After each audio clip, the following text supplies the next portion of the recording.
Anda masih menyaksikan Sapa Indonesia Malam, saya Niluh Puspa. Saudara Panglima TNI Jenderal Agus Subianto pernah menegaskan netralitas TNI harga mati. Kini Jenderal Agus harus membuktikan netralitas TNI di tahun politik ini.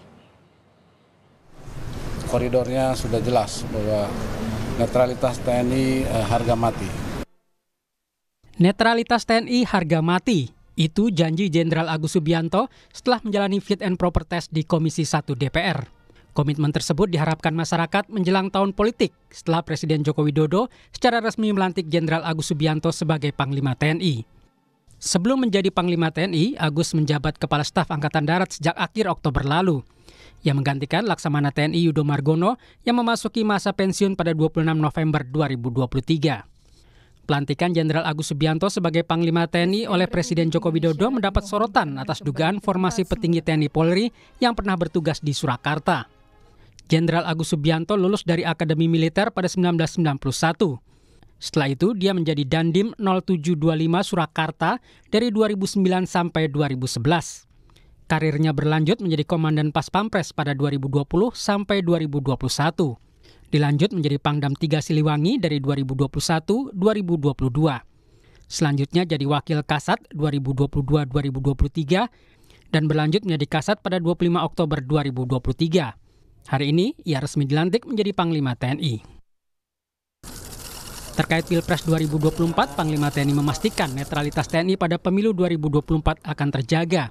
Salah satunya membuat posko pengaduan bagi masyarakat.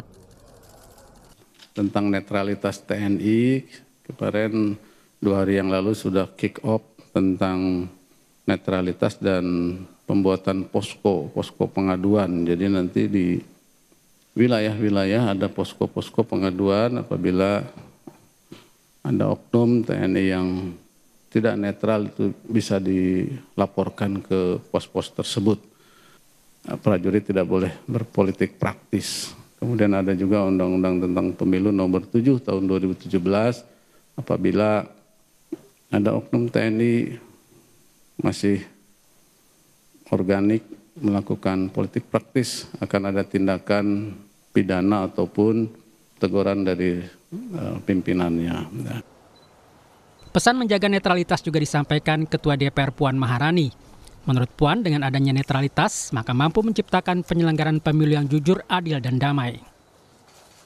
Jadi memang TNI kami harapkan untuk bisa menunjukkan netralitasnya karena sesuai dengan fungsinya Tentara Nasional Indonesia, artinya memang nantinya dalam tahun politik atau bulan politik ini kami berharap dengan juga ada pergantiannya Panglima TNI yang baru bisa menjaga netralitas hal tersebut. Pengamat militer Anton Ali Abbas menyebut kedekatan Panglima TNI dengan Jokowi menjadi tantangan berat bagi Agus untuk membuktikan netralitasnya. Kedekatan ini memang menjadi tantangan tersendiri bagi seorang Agus Subianto dalam memimpin organisasi yang bernama Tentara Nasional Indonesia. Itu. Kenapa? Karena kita tahu kondisi politik kita sedang menghangat, itu ada anak kandung presiden ikut berkontestasi. Panglima TNI Jenderal Agus Subianto punya tugas berat di tahun politik. Selain membantu mengamankan jalannya seluruh tahapan pemilu, dia juga harus membuktikan netralitas anak buahnya. Tim Liputan Kompas TV.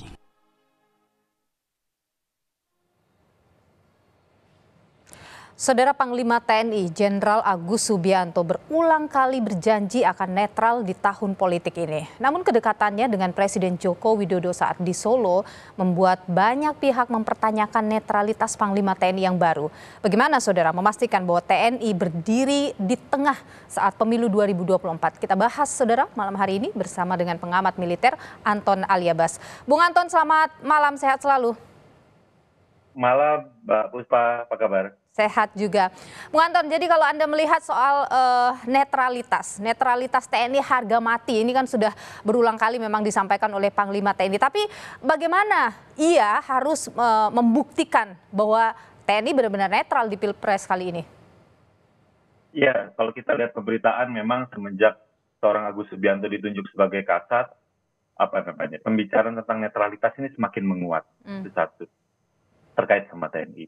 Kedua, ngomong tentang netralitas, ini kan paling susah adalah bagaimana kita kemudian menegakkan aturan main ini. Gitu. Jadi kalau kita misalnya melihat apa panduan yang disiapkan oleh TNI, misalnya dia tidak melayani dan lain-lain. Tapi kita harus tahu juga bahwa dalam kontestan Pilpres ini ada menteri nih, bahkan ada Menteri Pertahanan. Kalau misalnya kita ngomong tentang Pak Prabowo Subianto yang memang ada lekat fasilitas dan pelayanan terkait di sektor pertahanan. Bagaimana kita kemudian membedakan, oh ini memang adalah masa kampanye, oh ini bukan. Karena seringkali kan kampanye itu digunakan di sela-sela kunjungan kerja. Gitu. Jadi kemarin misalnya ada Pak Prabowo datang untuk pembekalan di Madiun, di Jawa Timur, gitu. Dia mendarat di pangkalan udara milik TNI AU. Apakah ini penggunaan fasilitas atau bukan? Jadi kan ketika kita bicara tentang netralitas ini adalah rumitnya itu di bagian pelaksanaan. Bagaimana kemudian seorang Agus Subianto ingin menerapkan bahwa ini harga mati kayak apa? Jadi ini kerja berat bagi Agus untuk Jadi ini kerja berat bagi Panglima TNI untuk membuktikan bahwa ia benar-benar netral. Nah, ngomong tentang netralitas itu kalau paling enak untuk kita menunjukkan ngomong gitu ya, bicara, terus kita buat aturan. Tapi menegakkan aturan itu adalah lain soal. Kenapa? Karena ada banyak celahnya. Dan harus dipahami bahwa ketika kita bicara tentang prajurit itu susah, apalagi yang bawahan tidak akan mampu untuk berimprovisasi kecuali ada arahan. Jadi kalau saya melihat bahwa ini kita tidak bisa hanya melekatkan kepada mereka yang ada di lapangan. Kalau ada pelanggaran, ini harus melekat juga kepada atasannya. Atasannya juga harus bertanggung jawab karena mereka yang memang bertanggung jawab untuk mengawasi gerak-gerik anak buahnya. Gitu. Jadi tidak bisa hanya sekedar nanti yang akan dapat sanksi adalah mereka. No, gitu. Ini memang di mana-mana yang namanya kalau prajurit salah, yang salah adalah komandannya, ikut harus menanggung kesalahan itu. Gitu. Jadi dari atas ke bawah begitu. Iya dong. Jadi tidak hanya prajurit aja. Kalau misalnya ini adalah Babinsa, tidak hanya Babinsa yang kita bebankan tanggung jawab. Ya mungkin kita sampai di dan rambilnya gitu. Tapi begini Bung Anton. Tapi begini, kekhawatiran Anda misalnya atau kekhawatiran banyak orang ini terkait dengan netralitas dari TNI di bawah kepemimpinan Agus ini, apakah semata karena Anda sebutkan tadi misalnya Prabowo yang berposisi sebagai Menhan tentu rumit untuk membuktikannya begitu, ataukah karena ia juga pernah ada kedekatan sebutannya itu ada geng Solo begitu, masuk dalam geng Solo, apakah itu juga yang membuat Anda khawatir? Ya, karena tidak hanya sebenarnya hanya Pak Prabowo, tapi Pak Mahfud juga kan tetap menjawab Menko Polhukam, itu kaitannya sama sektor pertahanan. Tapi bagaimanapun juga, gitu ya, karena tadi saya bilang bahwa kalau kita bicara tentang kedekatan, ya namanya kalau saya juga jadi pejabat, tentu akan lebih percaya sama saya yang sudah kenal lebih jauh. Itu satu soal. Tapi di sisi lain kan kita juga melihat ada tren, gitu. Kemudian mereka-mereka yang dekat dengan ataupun pernah bekerja di lingkungan Pak Jokowi, seakan-akan mendapatkan privilege untuk terkait promosi dan juga mutasi, gitu. Ini yang juga sedikit banyak menimbulkan tanda tanya. Kenapa? Karena kita kalau bicara tentang TNI, sebenarnya tantangannya Pak Agus terkait netralitas itu tantangan yang bagi saya tidak terlalu besar. Karena yang besar ketika kita bicara tentang tantangan TNI ke depan adalah bagaimana menaikkan kesiapan dari TNI ada AD, AL, AU, bahwa mereka readiness-nya itu tinggi, gitu. Bagaimana kita meningkatkan profesionalitas, bagaimana kita menyiapkan tentara profesional seperti itu yang sebenarnya yang paling besarnya. Tapi ketika kita bicara tentang netralitas ini seakan menjadi kunci. Ini ngomong tentang kepercayaan publik. Kepercayaan publik terkait netralitasnya ASN, netralitasnya birokrasi di eranya Pak Jokowi ini lagi goyah. Gitu. Nah, termasuk juga di TNI ketika dilihat bahwa ada lingkaran-lingkaran Pak Jokowi, kalau misalnya kata media adalah geng Solo gitu ya. Nah ini geng Solonya ada menempati banyak posisi strategis. Ini bagaimana kemudian ada jaminan? Bagi saya komitmen-komitmen terbuka yang dilakukan oleh seorang Agus Subianto itu menjadi penting. Misalnya bahwa sanksinya ini langsung sanksinya berat bagi mereka yang melanggar. Mereka yang melakukan pembiaran. Ada pemotongan, ada kan sanksi sedang, ada sanksi berat. Nggak bisa ini teguran ringan. Kenapa? Ini kita harus kenapa? Lagi ada sorotan. Kalau saya sorotan ke saya besar, maka mau tidak mau saya akan menunjukkan bahwa komitmen saya besar. Ini saya naikin level sanksinya. Gitu. Bung Anton, kalau misalnya Anda melihat ada posko dibuat begitu untuk melaporkan kalau ada oknum TNI yang tidak netral nantinya, kira-kira itu bagaimana? Bisa cukup untuk membuat masyarakat merasa tenang bahwa TNI benar-benar akan netral nantinya?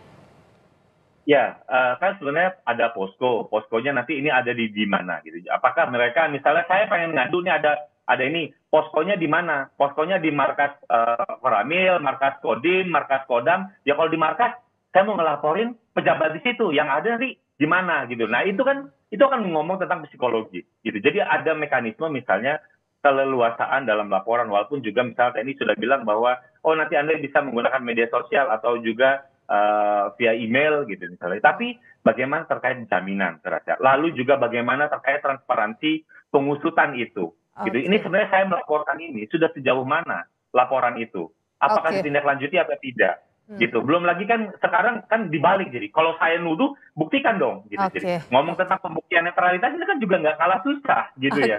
Bagaimana kalau mereka tidak berpakaian seragam, saya ini rambut cepak apakah memang aparat atau seperti saya yang rambut pendek misalnya. Ini kan juga kita akan susah untuk memverifikasi bahwa ini memang ada penyalahgunaan kekuasaan gitu untuk menggunakan suatu pihak. Oke, baik. Jadi ada 2 poin yang tadi Anda sudah sebutkan ya, bahwa jaminan kepada mereka yang melapor. Yang kedua adalah transparansi pengusutan, itu juga paling penting, dan sanksi yang jelas kepada misalnya jika benar ada yang melakukan pelanggaran. Terima kasih Bung Anton Ali. Sanksinya harus berat ya, Mbak Puspa. Sanksinya harus berat. Jadi kita naikkan levelnya sanksinya.